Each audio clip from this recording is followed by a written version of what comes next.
Começa agora o programa Bem Viver, uma prosa sobre saúde, bem-estar, comida e agroecologia. Produção Rádio Brasil de Fato.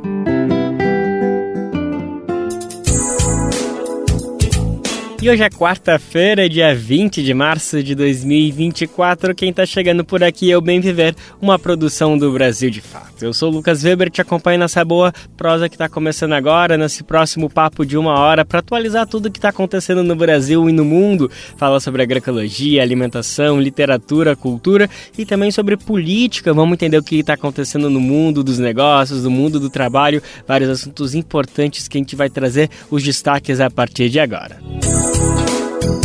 Uma entrevista com a escritora Jo Freitas sobre seu primeiro livro de contos Goela Seca e os temas que atravessam a obra, como o racismo e a própria história de vida. Uma nova lei no Rio de Janeiro autoriza estabelecimentos como shoppings, museus, teatros e cinemas a terem espaços adaptados para autistas e outras pessoas neurodiversas. Entidades patronais recorrem ao Supremo Tribunal Federal para barrar a divulgação de relatórios sobre igualdade salarial entre homens e mulheres nas empresas. Onestino Guimarães, estudante da Universidade de Brasília que desapareceu durante a ditadura militar, será homenageado com um diploma acadêmico. Esses são alguns, mas são vários os destaques do programa. Bora lá que ele só está começando. Para começar o Bem Viver de hoje, a gente vai falar sobre meio ambiente. Para isso, para trocar essa prosa, a gente traz um pessoal que faz um trabalho fundamental, principalmente quando as investigações são a respeito do desmatamento na Amazônia. Quem está aqui com a gente é o pessoal do Radar Verde. Quem acompanha o Bem Viver talvez se lembre que ano passado a gente trouxe esse mesmo pessoal para falar sobre um estudo recém-lançado que mostra a origem da produção da carne brasileira, principalmente na região amazônica. Esse estudo mostrou que basicamente a totalidade das principais redes varejistas do Brasil, assim como a totalidade dos frigoríficos que atuam na região amazônica, apresentam um controle considerado muito baixo sobre a cadeia da pecuária. Bom, trocando em miúdos para todo mundo entender o que eu estou falando, isso significa que essas grandes empresas não conseguem provar que de fato a produção delas é sustentável, não agride o meio ambiente, não ameaça a Amazônia, enfim, pode ser que a produção delas signifique uma ameaça para a sustentabilidade de toda a floresta.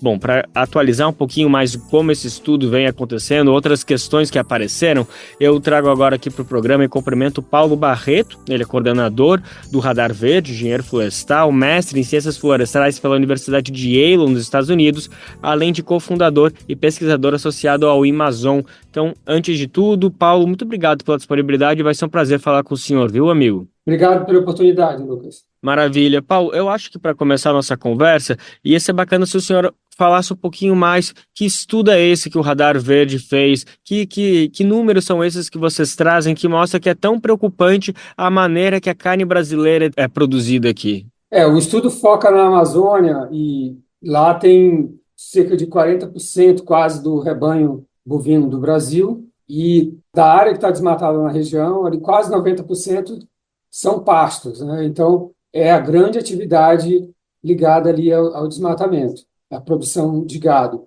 E aí, ao longo dos últimos anos, tem tido uma pressão para que as empresas que operam lá, comprando o gado dessas fazendas, né, que a gente chama aqui dos frigoríficos, que eles tomem medidas para evitar comprar gado oriundo de áreas com desmatamento. Algumas fizeram alguns acordos com o Ministério Público, outras não têm um acordo. Agora, a gente precisa saber se, de fato, eles têm essa política para evitar o desmatamento, não comprar dessas áreas com desmatamento ilegal, e também se elas demonstram que, de fato, tem uma política e que essa política está implementada. Então, o que a gente faz? A gente envia questionários para essas empresas para saber se eles têm política ou não, e para que eles demonstrem a execução, por exemplo, tendo uma auditoria independente mostrando que, de fato, eles executam essa política. Aí, o que aconteceu é que a gente, ao mandar o questionário, a gente não teve nenhuma resposta. Então, isso já é o primeiro sinal negativo. Agora, o que a gente fez nesse último ano foi, além de enviar o questionário, a gente olhou, visitou o site das empresas para saber se ali eles tinham as informações que seriam necessárias para demonstrar essa política e a boa execução dessa política. Então, a gente conseguiu fazer, então, esse levantamento dessa transparência de controle, mesmo sem ter a resposta ali do nosso questionário. Aí a gente viu que algumas empresas fizeram algum avanço, tem alguma medida, mas a maioria não tem nenhuma medida de controle do desmatamento. Agora, mesmo aquelas que têm alguma medida, essa medida é parcial. Aí eu tenho que explicar um pouquinho ali da cadeia, né, de como é que da origem do gado até chegar no frigorífico, que é o seguinte: o frigorífico ele compra um boi pronto para o abate que vem de uma fazenda, geralmente chamado fazenda de engorda. Esse é um fornecedor então direto ali para o frigorífico. Agora, essa fazenda de engorda muitas vezes ela compra bezerros ou novilhos que vêm de outras fazendas, que a gente chama de um fornecedor indireto. E esse fornecedor indireto aí quase, basicamente, a gente não encontrou evidência de resultados auditados de que elas têm esse controle desses fornecedores indiretos. E boa parte do desmatamento hoje vem dessas fazendas fornecedoras indiretas.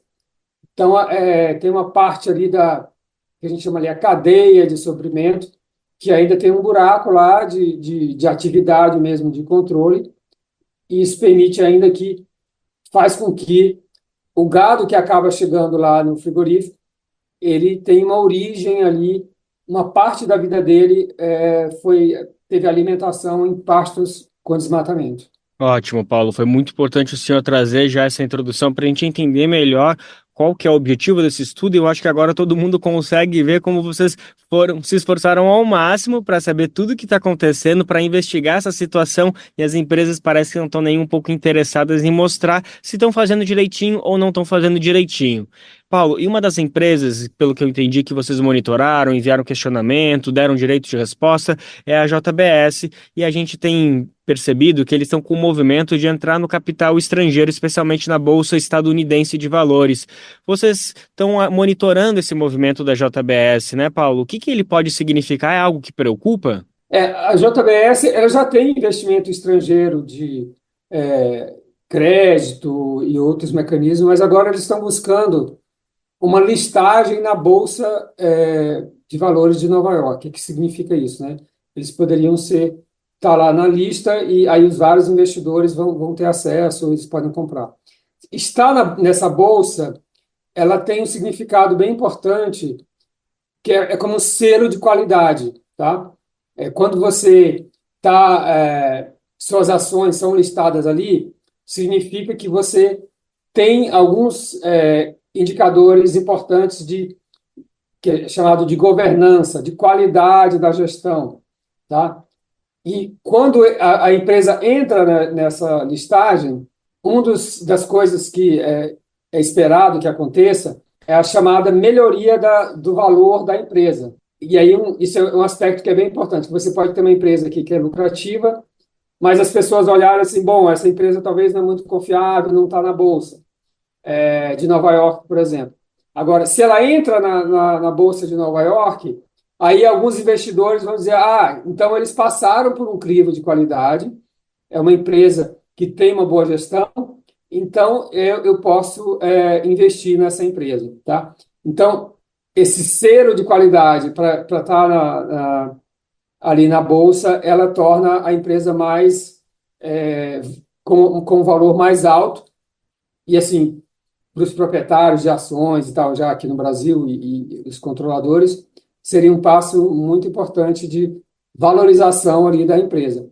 Agora, eles estão tendo problemas ali para alguns grupos entraram com o equivalente lá ao órgão que faz o controle na Bolsa de Valores imobiliários, que é chamado SEC lá, né, para dizer, olha, eles estão demonstrando que, de fato, tem um controle do desmatamento, o que é que eles estão fazendo para, de fato, controlar. Aparentemente, né, esse tipo de questionamento lá levou a empresa a adiar, então, essa proposta de entrar lá na Bolsa. Embora a empresa não tenha admitido isso ali, mas alguns grupos publicaram ali análise que essa questão ambiental está influenciando lá na entrada da Bolsa.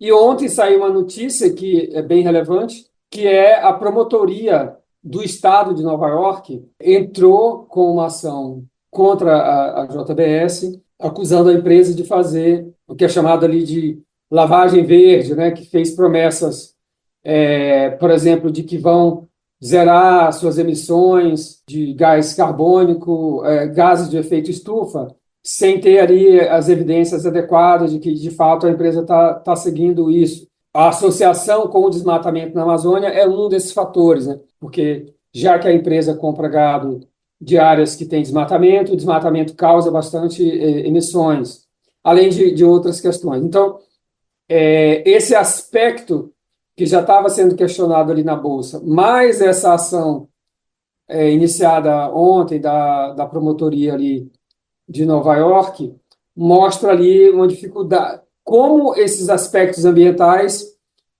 começam a ter um impacto ali mais negativo ali para a empresa. Portanto, o caminho para a JBS fazer esse novo passo não está tão livre assim. Ela vem enfrentando algumas barreiras para conseguir dar esse passo, Paulo. Esse questionamento ambiental tem sido muito reportado, né, na imprensa especializada ali de negócios, e aí com essa ação agora da promotoria, talvez ali seja ali mais um obstáculo, né, para essa entrada na Bolsa lá de Nova York. E é interessante notar que também alguns parlamentares, né, nos Estados Unidos e, curiosamente, também lá no Reino Unido, eles assinaram cartas ali manifestando preocupação com a entrada na Bolsa. Claro que ali tem você pode imaginar que tem lobbies, né, de vários tipos, mas, por exemplo, uma empresa americana frigorífica que está concorrendo com a JBS lá, sabe de uma empresa que tem problema ambiental, eles vão questionar, né? Vão também questionar politicamente e tal. Então, isso também está acontecendo. Além desse aspecto da própria Bolsa e da parte da promotoria, parlamentares têm assinado declarações ali demonstrando preocupação. Paulo, então acho que só para a gente deixar bem claro para quem está nos acompanhando, cada vez que a JBS dá um passo, colocando seu nome internacionalmente, tendo essa disponibilidade para comercializar cada mais vezes suas ações fora do Brasil, isso de certa forma transparece que é uma empresa que está de acordo com as normas mais corretas e mais rigorosas de sustentabilidade, está agindo de uma maneira pela preservação do planeta, e é mais ou menos por aí a preocupação que vocês têm, de uma legitimação de um nome que, na verdade, não vem prestando as devidas contas sobre questões fundamentais, que é a atuação da empresa frente à Amazônia, enfim, independentemente do local, mas a gente está falando aqui porque é um dos lugares que a gente mais tem atenção e precisa ter, porque diz respeito à saúde total do planeta. Acho que tem a situação assim, quem investiu já na empresa tem que melhorar ali, demandar a melhoria desses aspectos que eu já falei, e aí, assim, colocar um selo de qualidade adicional para que mais investidores coloquem dinheiro é preocupante, dado que a empresa tem que fazer muito ainda para melhorar a sua situação. E é bem relevante notar o seguinte, além do Radar Verde, que é o trabalho aqui com o Amazon e o Mundo que queremos conjuntamente nós fizemos, tem uma empresa que faz análise de risco para o mercado, chamada Morningstar, que não é uma empresa ambiental, é uma que faz análise ali para o setor financeiro mesmo, e eles agora criaram um indicador também, em parceria com uma outra empresa, incluindo o que é chamado de governança socioambiental, que é chamado a sigla ESG. Então, eles fizeram também uma classificação de risco da JBS usando esses critérios. E ali, a classificação, eles tiveram a pior nota possível, que eles chamam uma categoria chamada de severo, né, que é a pior categoria de risco. E aí, a justificativa para essa nota tão baixa tem dois componentes principais ali.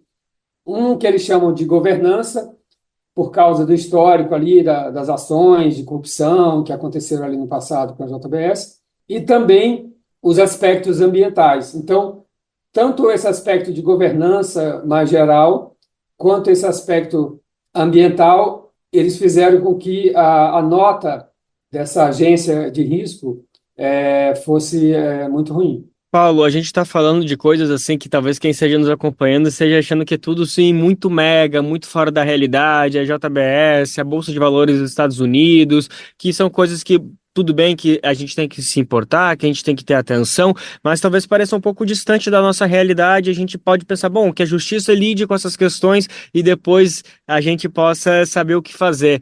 Bom, para tentar aproximar um pouquinho esse debate da população, eu queria ouvir um pouquinho do senhor se tem algumas ações que nós, como consumidores, pessoas que comemos carne, independentemente, na verdade, de ser vegetariano, carnívoro, enfim, mas pessoas que consumimos produtos que vêm da JBS, que vêm de outros frigoríficos, que vêm de outras redes varejistas.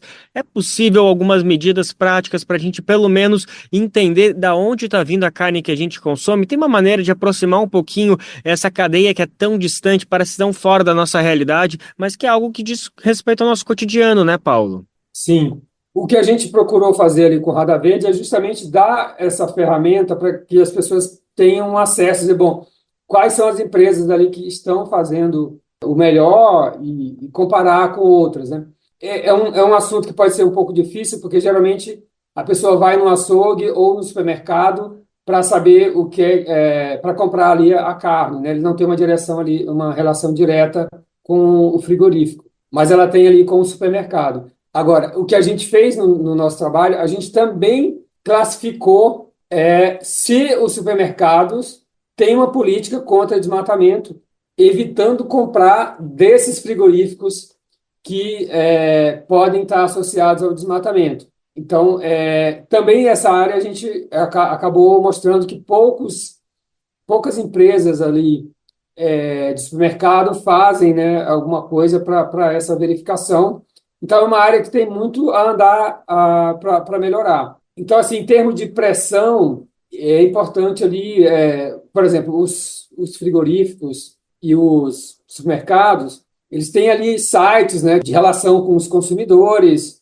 Então, hoje em dia não tem muita clareza, né, dessa fonte da carne, e não está associada ao desmatamento, mas as pessoas podem começar a cobrar, enviando ali mensagens, por exemplo, aquele serviço de atendimento ao consumidor, falando, olha, a gente se importa, vamos então fornecer essa informação, demandar que a origem da carne seja, de fato, clara e não associada a desmatamento. Tá certo, às vezes parece pouco, mas essas pequenas ações que a gente consegue fazer podem significar bastante no futuro.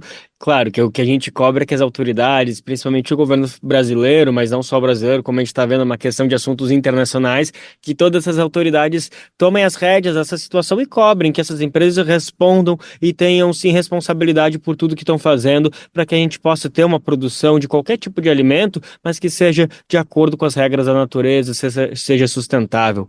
Bom, Paulo Barreto, eu acho que a gente chegou já a um ponto interessante, tem muito ainda para conversar, tenho certeza que a gente vai voltar a conversar com o Radar Verde, mas por enquanto eu quero agradecer a tua disponibilidade para esclarecer essas questões tão importantes para a gente. Obrigado pela oportunidade. Maravilha, a gente acabou de conversar então com o Paulo Barreto, ele é coordenador do Radar Verde, também engenheiro florestal, mestre em ciências florestais pela Universidade de Yale nos Estados Unidos e também cofundador e pesquisador associado ao Amazon. A gente falou sobre esse estudo recentemente publicado justamente pelo Radar Verde, que mostra que a maioria das redes varejistas e também dos frigoríficos que atuam na Amazônia não respondem sobre a sustentabilidade, se agem de acordo com o que precisa ser feito para produzir carne na Amazônia. E a gente também conversou sobre essas intenções da JBS de chegar nas ações internacionais, de ter suas ações vendidas na Bolsa de Valores de Nova York e qual o impacto que isso pode ter também para a realidade do Brasil e principalmente para a preservação da Amazônia.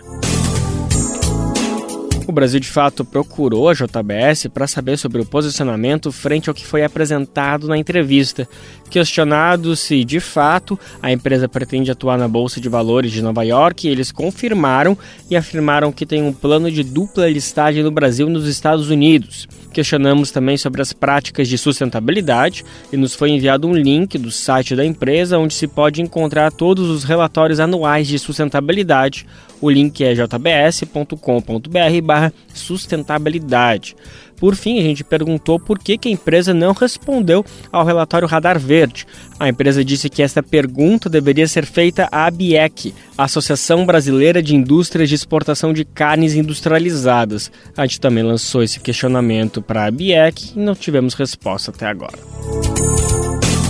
Em uma ação civil pública, foi ajuizada pelo Ministério Público contra uma mineradora em Minas Gerais por cometer infrações ambientais na Serra do Curral, cartão postal de Belo Horizonte.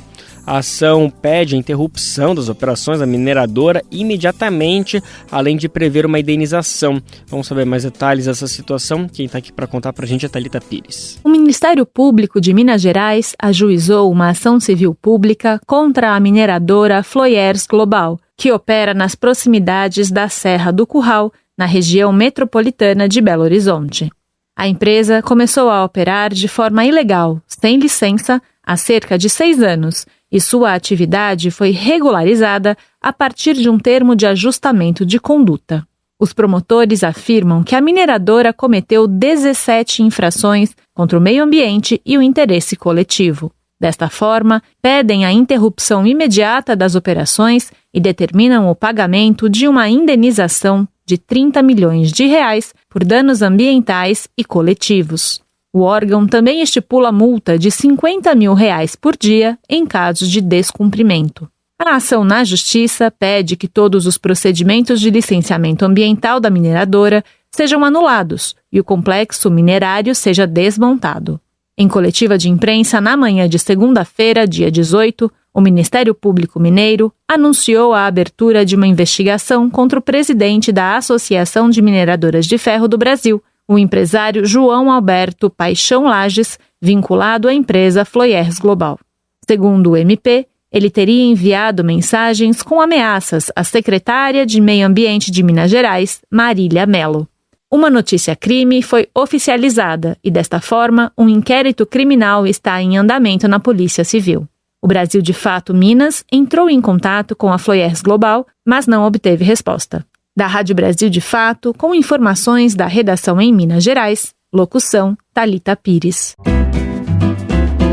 Programa Bem Viver, sua edição diária sobre saúde, bem-estar, comida e agroecologia.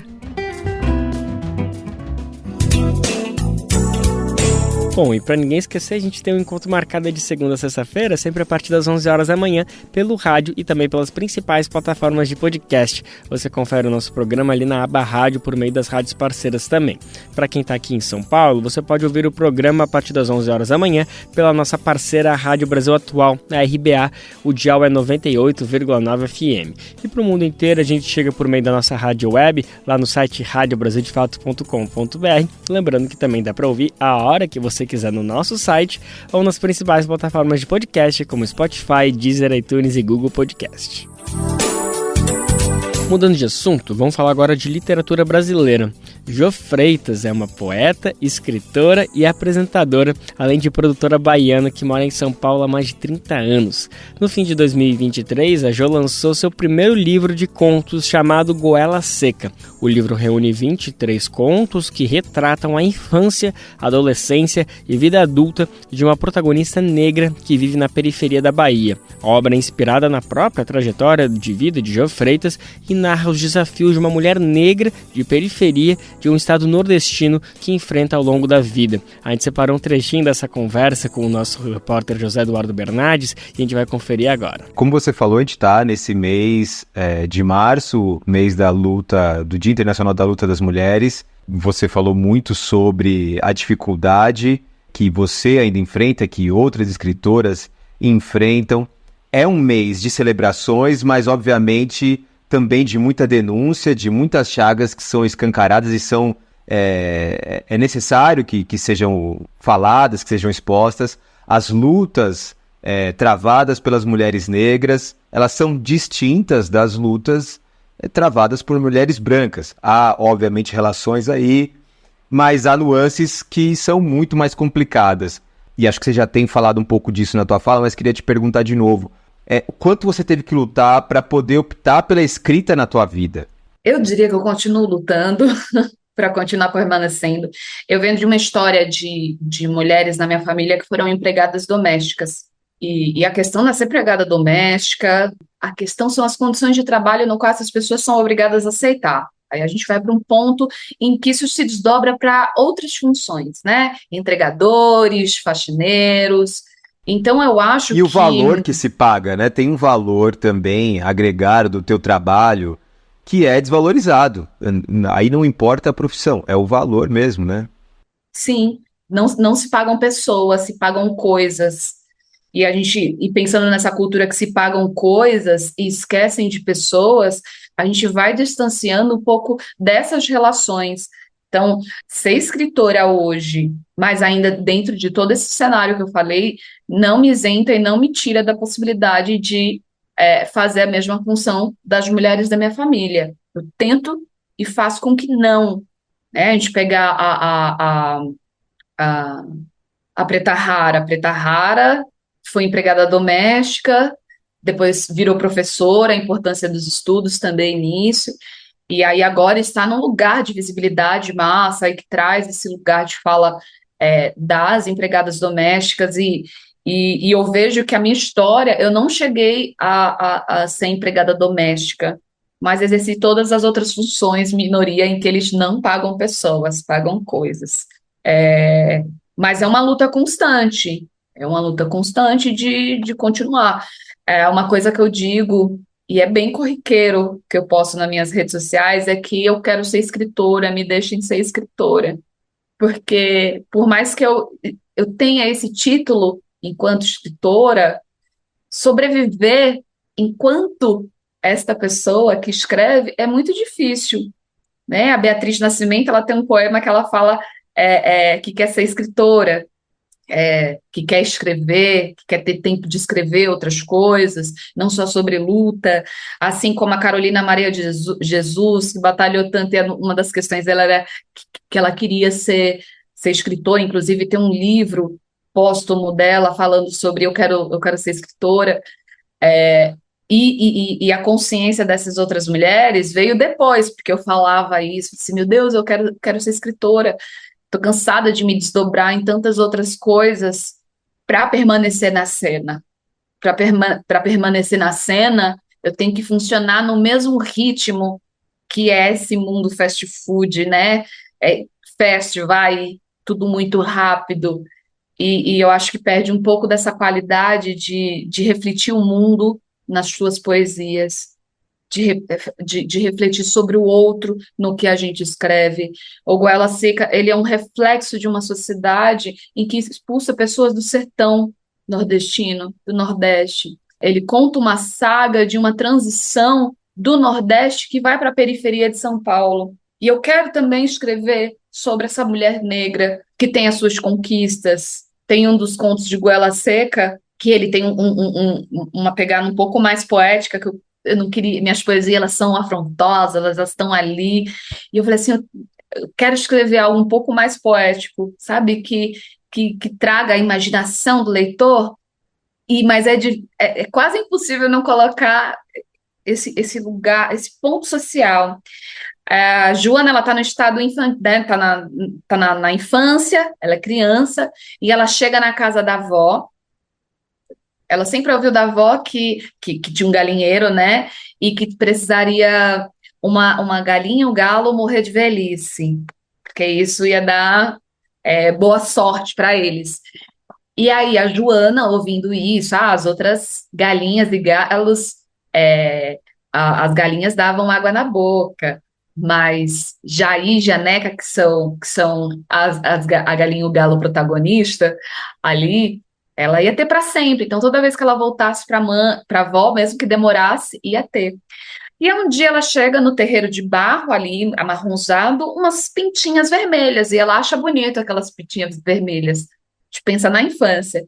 E aí ela olha para a avó tá com o olho arregalado e com uma machadinha na mão, e uma galinha sem cabeça perambulando, e ela olha aquilo e fica abismada com a galinha com a cabeça pendurada e correndo, e ela olha assim, não tem mais galinha, e aí ela começa a gritar o nome da Janeca, e aí ela, Janeca, e essa galinha vem, e ela até se pergunta, que não sabia como uma galinha ouvia, e se ouvia era pelo cisco do pé, porque sem cabeça ela já estava.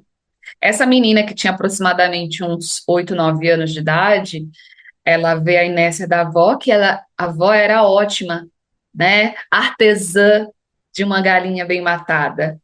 Mas ela não foi naquele dia. E aí a menina, sem mais tardar, né? Mais depressa que a palavra do sentir, mata a galinha. E aí ela fica triste e ela começa a brigar com a avó. Vó, por que você fez essa maldade? Você falou que não ia matar a Janeca, e agora a gente vai ter que comer, eu não vou comer. E aí tem esse conflito, né?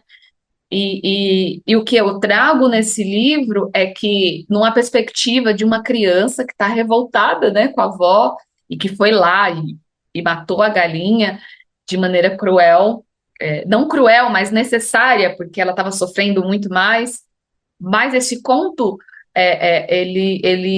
ele passa por um tempo dessa falta de comida, dessa fome, e para não ser cumprido um desejo da avó, que Janeca morreria só por morte morrida, não por morte matada. Aí eu estou dizendo a respeito desse sertão que cada vez mais vai secando, desse prato que é cada vez maior do que a própria comida. E numa perspectiva da criança, ele tem esse lugar, tem várias coisas que ainda aparecem no conto. Você disse que se encontrou com a poesia nos slams, nas batalhas. Eu conheço bastante gente que se formou nesse lugar, que encontrou com a leitura nesse lugar, com a escrita, com a subjetividade pela primeira vez, né?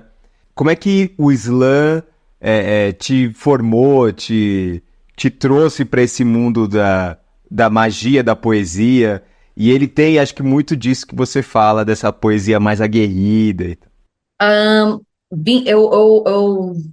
Eu descobri nos saraus, em 2009, pessoas iguais a mim, e isso me trouxe, fez com que eu me tornasse poeta e dissesse que sou poeta. Antes do slam, né?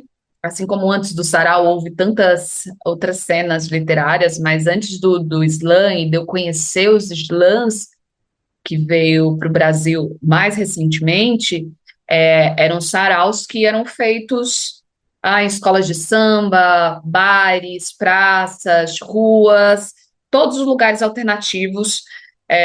O sarau, que é esse espaço em que a gente pode compartilhar. O sarau, diferente do slam, ele pode ter leitura de poesias que não sejam autorais, pode ter encenação, música. Nas batalhas de poesia, a gente tem o lance da preservação da palavra autoral.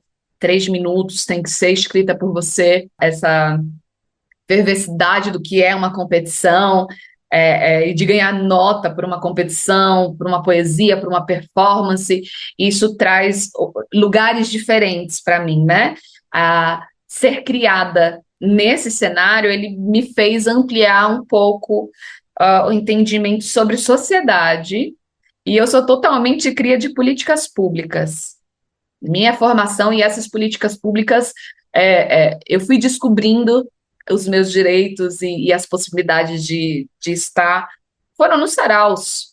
Saraus que, quando ia lá uma pessoa e falava sobre a construção de uma política pública ou a luta por uma política pública, por um programa, por um edital, essa formação, minha formação total, ela não está desvinculada dos becos, vielas e praças onde os saraus e os slams estavam. Escrevo também com essa característica de enfrentamento, porque eu acho que na rua, que é um lugar de embate, embate outro, né? A gente precisa gritar, então houve uma necessidade de colocar em roda, na nossa voz, toda essa desigualdade, a minha negritude, as minhas questões, evidenciar as violências enquanto mulher de colocar em sociedade. E eu não sabia fazer isso. E aí os saraus e /slams também me faz encontrar tantas outras como eu, pensar um lugar de identidade, mas as nossas poesias é para mudar a tentativa de mudar esse cenário. A gente pegar a literatura, ela houve uma mudança enquanto narrativa quando a gente fala sobre poesia, principalmente. O que era entendido enquanto poesia há tempos atrás é diferente da de agora. Justamente o que muda essa cena literária é essa cena independente periférica, porque são outras urgências. A gente não está preocupada sobre métrica, sobre quantas estrofes, tudo isso. A gente vai lá e escreve. Tô falando aí, né? A gente tem, infelizmente, pouco tempo de programa e aí vamos chegando já no final. Mas antes eu queria te fazer uma pergunta rapidinho que eu achei interessante numa palestra que estava vendo tua.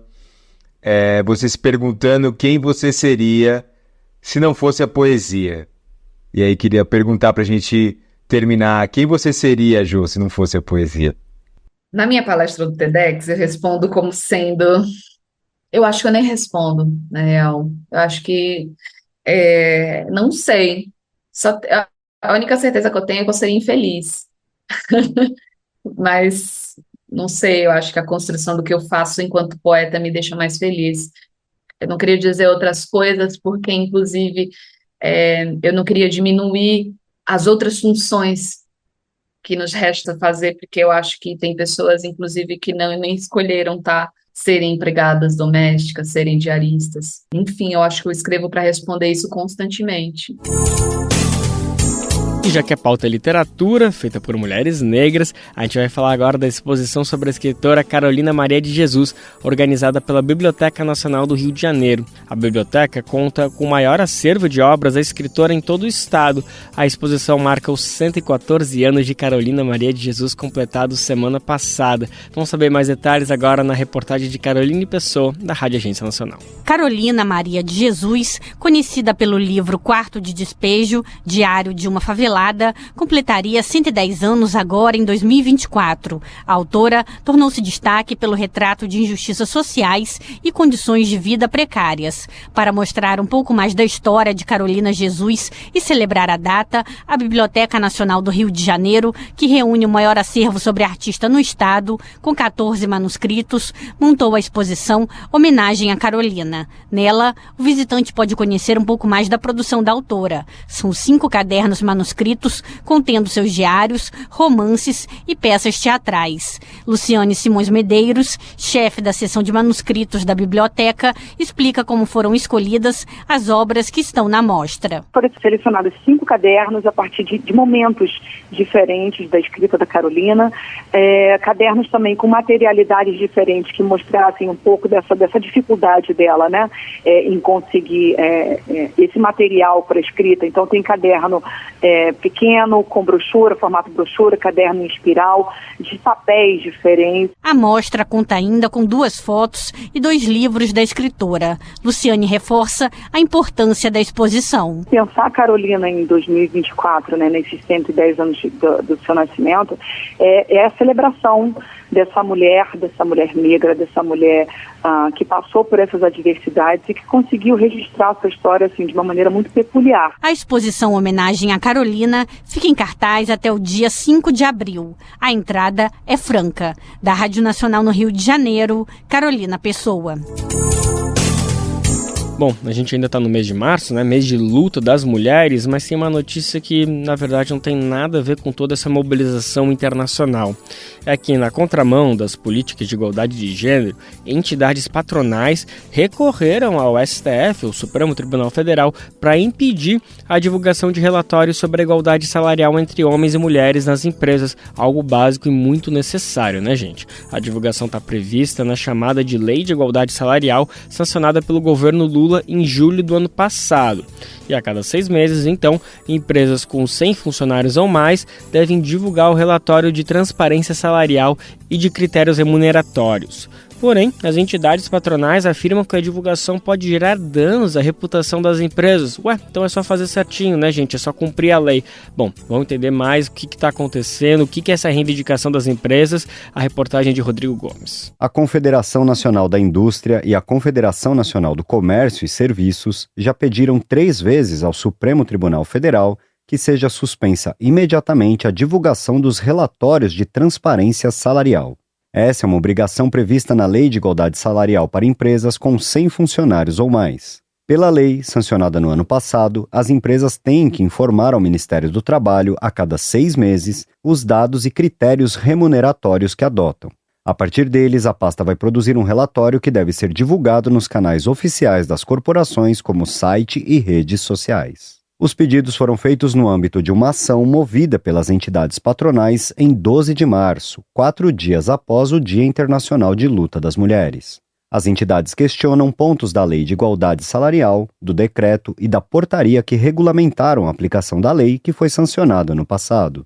Para as entidades, os textos contêm trechos que seriam inconstitucionais e a divulgação dos relatórios, neste momento, poderia causar, abre aspas, graves danos reputacionais às empresas, fecha aspas. A produção e divulgação dos relatórios são considerados o pontapé inicial necessário para a política de igualdade salarial ser efetiva, uma vez que somente com os dados atualizados, o governo e o setor privado poderão enfrentar de fato o problema. As entidades também protocolaram pedidos de liminar que reiteravam os argumentos e alegando como perigo o fato de o governo ter estabelecido uma data para divulgar os relatórios, no caso no dia 21 deste mês. O caso está sob relatoria do ministro Alexandre de Moraes, que nesta segunda-feira, dia 18, solicitou que a Presidência da República, a Câmara dos Deputados e o Senado Federal se manifestem em até 10 dias. Ao solicitar as manifestações, o ministro sinaliza que vai buscar novas informações junto às demais autoridades antes de tomar alguma decisão, o que indica que ele concederá liminares. Especialistas ouvidos pelo Brasil de Fato consideram que a ação movida pelas entidades patronais tem argumentos subjetivos e que mover as ações na véspera da divulgação dos relatórios indica que o objetivo é não permitir que seja exposta a falta de critérios claros para as diferenças de remuneração. É o que avalia o professor de Direito do Trabalho da USP, Jorge Luiz Souto Maior. Interferiu naquilo que o capital tem como mais, digamos, na exploração do trabalho, como assim, o seu maior trunfo, né, que é o poder, né, poder de controle, né, e esconder as suas razões, né, com essa transparência toda, que eu acho extremamente positiva, que se diga, né, estou dizendo, quando a lei buscou algo e atingiu outro, os dois alvos são muito importantes, né? Com essa transparência, né, tem um aspecto maior de controle sobre a própria atividade, né, dos trabalhadores sobre a atividade empresarial, sobre as fórmulas que eles utilizam para dividir a classe trabalhadora, para estabelecer processos de hierarquia, de computação, de salários que são diferenciados a partir de critérios não muito bem revelados, de um exercício de controle e de poder. Contra isso que eles estão se valendo, mas eles, claro que não vão dizer isso. A CLT prevê, em alguns casos, a diferença salarial, como no caso de 2 funcionários que atuam na mesma empresa, com a mesma produtividade, mas que tenham 4 anos ou mais de diferença de tempo de serviço entre eles. No caso de exercerem a mesma função, a diferença salarial entre os funcionários é justificável, caso um deles exerça a mesma função há mais de 2 anos de diferença que outro funcionário. Para a advogada trabalhista Milena Pinheiro, porém, o fato de a legislação prever que a empresa crie um plano de mitigação não significa necessariamente uma punição. Além disso, para ela, a Lei de Igualdade Salarial busca expor o cenário mais amplo das diferenças salariais nas empresas. A ideia da lei é exatamente compreender que no contexto da CLT, que já vai fazer aí, que já completou seus 80 anos, a gente não conseguiu mitigar os resultados do IBGE que mostram que existe uma diferença salarial entre homens e mulheres. Então, a lei ela realmente busca expandir a compreensão de que essa discriminação ela não acontece dessa forma mais básica, ingênua, de colocar pessoas diferentes em funções idênticas, com a mesma denominação no mesmo lugar, ganhando salários diferentes. Essa discriminação ela decorre de outros elementos que a lei busca equacionar. Na ação, as entidades patronais ainda chegam a alegar que a maneira como está prevista a divulgação do relatório e as medidas que o governo poderá adotar a partir da constatação de desigualdades impediriam o direito de defesa das empresas. Para o advogado especialista em direito do trabalho André Lopes, porém, o argumento das entidades não se sustenta. Isso porque a lei permite que a empresa, ao apresentar os dados de sua força de trabalho para o governo, apresente também as justificativas e critérios de promoção e diferenciações salariais. A empresa, ao apresentar o relatório, ela já pode, se eventualmente tiver uma discrepância muito grande na questão salarial, ela pode tentar já justificar o porquê. Então, ela pode, inclusive, dizer se de fato existe isso, o porquê que está ocorrendo determinada diferenciação. Então, a ampla defesa e contraditório, em momento algum, a lei ela bloqueia, ela coloca qualquer óbice a essa questão das empresas não poderem se defender. Além disso, o que a legislação aprovada e regulamentada no ano passado prevê é que, caso seja identificada alguma situação de desigualdade salarial, as empresas terão um prazo para apresentar um programa de mitigação de desigualdades. Em outras palavras, não há punição imediata. Da Rádio Brasil de Fato, com informações da redação em Brasília, locução Rodrigo Gomes. Salas do Bem. Esse é o nome dos espaços que agora vão poder atender pessoas neurodiversas e com transtorno do espectro autista, com tratamento sensorial adequado em estabelecimentos comerciais, culturais e esportivos, isso no estado do Rio. A nova norma também busca atender integração e acolhimento a esse público. Vamos entender mais detalhes agora. Quem vai contar pra gente é Nicolau Soares. Pessoas neurodiversas poderão contar com espaços adaptados de integração sensorial em estabelecimentos comerciais, culturais e esportivos, públicos ou privados do estado do Rio de Janeiro. Esses locais passam a poder reservar e adaptar espaços do tipo para pessoas com transtorno do espectro autista, transtorno do déficit de atenção com hiperatividade e outras pessoas neurodiversas. De acordo com a Lei 10.296 de 2024, de autoria da deputada Franciane Mota, do União Brasil, e sancionada pelo governador Cláudio Castro, do PL, na semana passada, as salas reservadas deverão ter tratamento sensorial e serão denominadas de Salas do Bem. A norma determina que a medida vale para shopping centers, museus, teatros, cinemas, assim como outros espaços fechados, públicos ou privados. Os espaços adaptados também podem ser instalados em estádios e arenas esportivas com capacidade igual ou superior a 20 mil pessoas. Segundo a nova norma, as vagas para pessoas neurodiversas em eventos culturais e artísticos devem ser de no mínimo 0,5% do total ofertado às pessoas com deficiência, e não pode ser excedido o número de 50 pessoas por sala sensorial. Cada beneficiário terá direito de ser acompanhado no espaço adaptado por até 3 pessoas, sendo uma destas necessariamente com a gratuidade garantida em legislação. A sala também poderá contar com a atuação de profissionais da terapia ocupacional treinados para lidar com as pessoas neurodiversas nos momentos que precisarem de suporte. Os estabelecimentos poderão concluir no prazo máximo de 180 dias as adequações físicas e adaptações necessárias. Da Rádio Brasil de Fato, com informações da redação no Rio de Janeiro, locução Nicolau Soares. E uma homenagem ao estudante Onestino Guimarães, que foi sequestrado, torturado e morto no período da ditadura militar, está sendo preparada na Universidade de Brasília. O ato simbólico, além de uma homenagem ao estudante, é considerado um processo de reparação histórica. Onestino Guimarães chegou a ser expulso da instituição quando faltava pouco tempo para finalizar o curso de Geologia. A reportagem é de Valmir Araújo e quem nos conta mais detalhes sobre essa merecida homenagem é Thalita Pires. O estudante de Geologia da Universidade de Brasília, Onestino Guimarães, que foi desaparecido pela ditadura militar em 1973, será homenageado com um diploma acadêmico post-mortem. A ação faz parte de um processo de reparação histórica a Onestino e de outras vítimas da ditadura instalada em 1º de abril de 1964. A professora Beth Almeida, contemporânea de Onestino, lembra que o processo de expulsão do estudante da UNB, em 1968, foi fraudulento e injusto. Faltavam 11 créditos para ele completar o número de créditos necessários para concluir o seu curso. Então, a concessão do diploma de biólogo póstumamente será um ato de memória, verdade, justiça e reparação para o Onestino.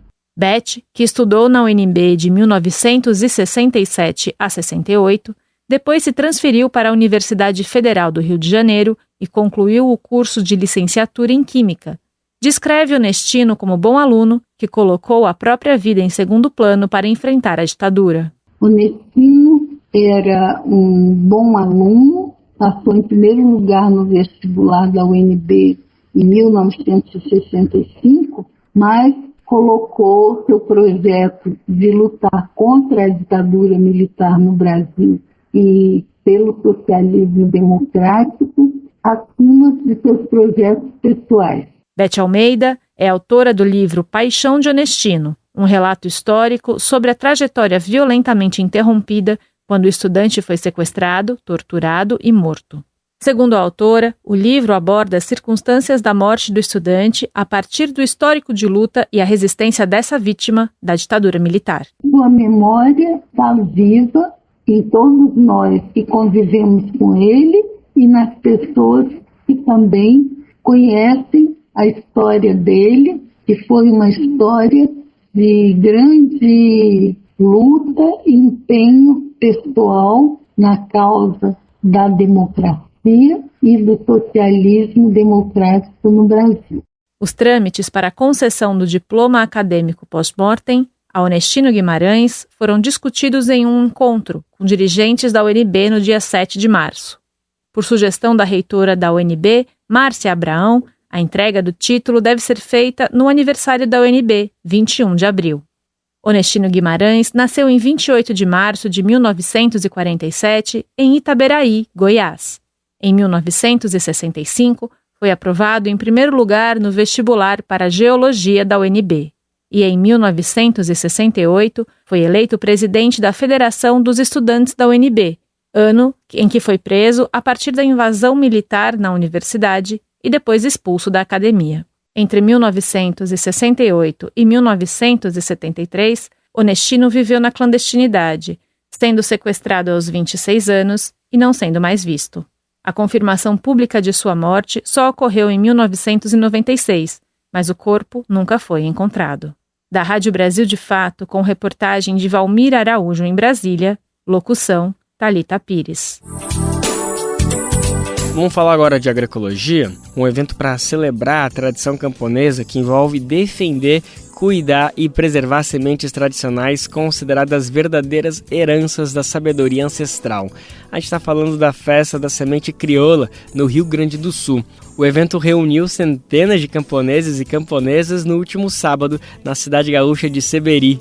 E além do trabalho de preservação e cuidado com a semente, os guardiões e as guardiãs têm o papel de resgatar e preservar os saberes e as práticas agroecológicas que desenvolvem.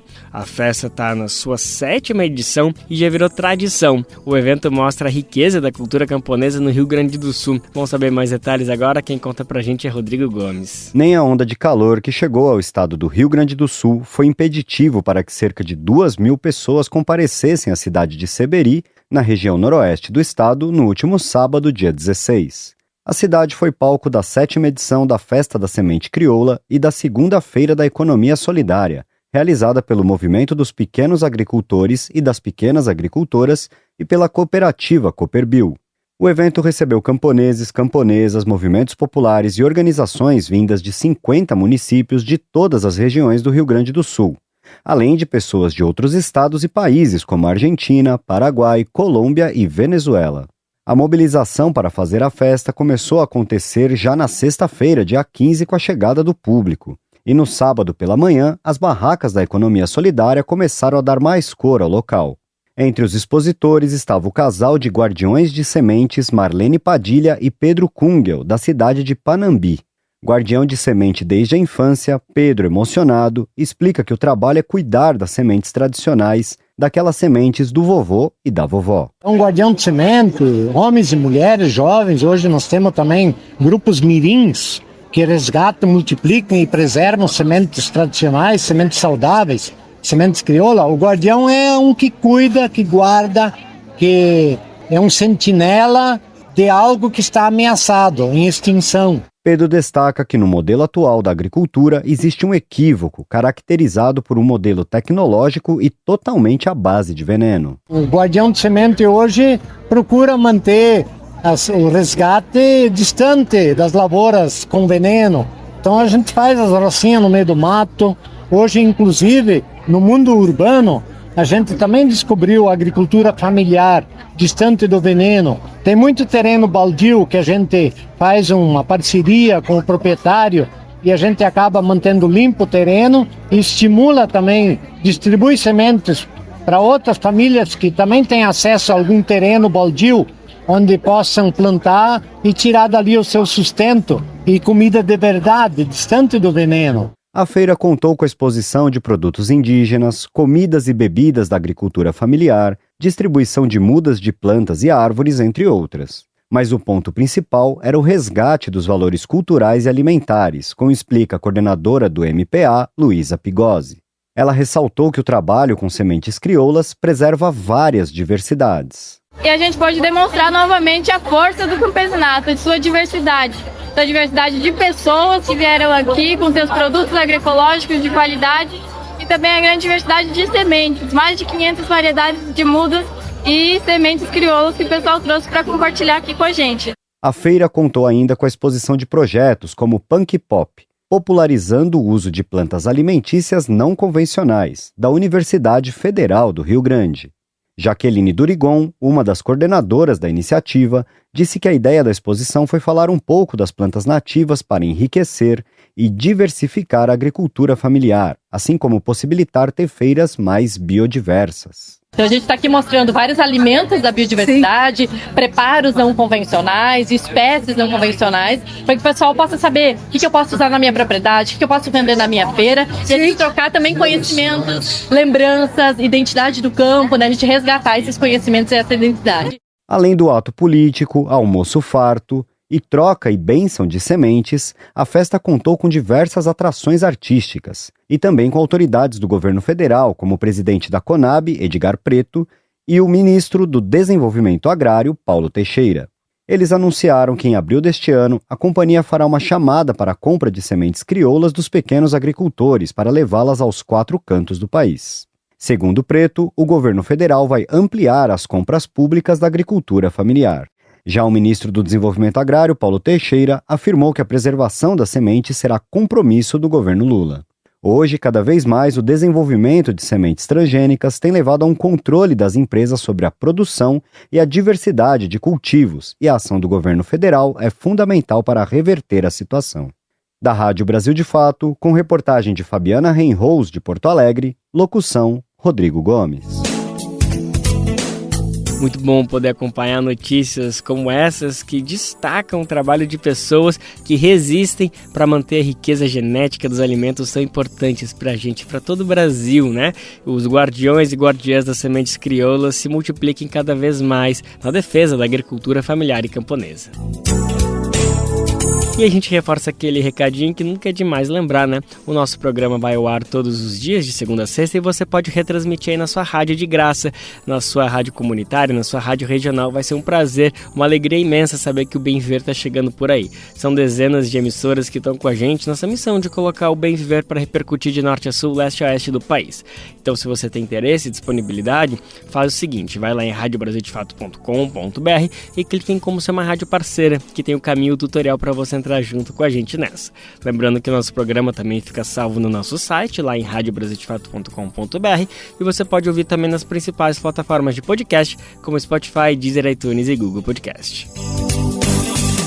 E assim, a edição do Bem Viver de hoje fica por aqui. A gente está de volta amanhã, sim ou sim, a partir das 11 horas da manhã. Você pode nos conferir na Rádio Brasil Atual 98,9 FM na Grande São Paulo ou pelo site radiobrasildefato.com.br. O programa vai ao ar em diversas rádios pelo país e a lista completa de emissoras que retransmitem Bem Viver você encontra no nosso site, na matéria de divulgação diária do programa. Aqui a gente aproveita para agradecer esses veículos por estarem com a gente e lembra também que o nosso programa fica salvo nas principais plataformas de podcast como Spotify, Deezer, iTunes e Google Podcast.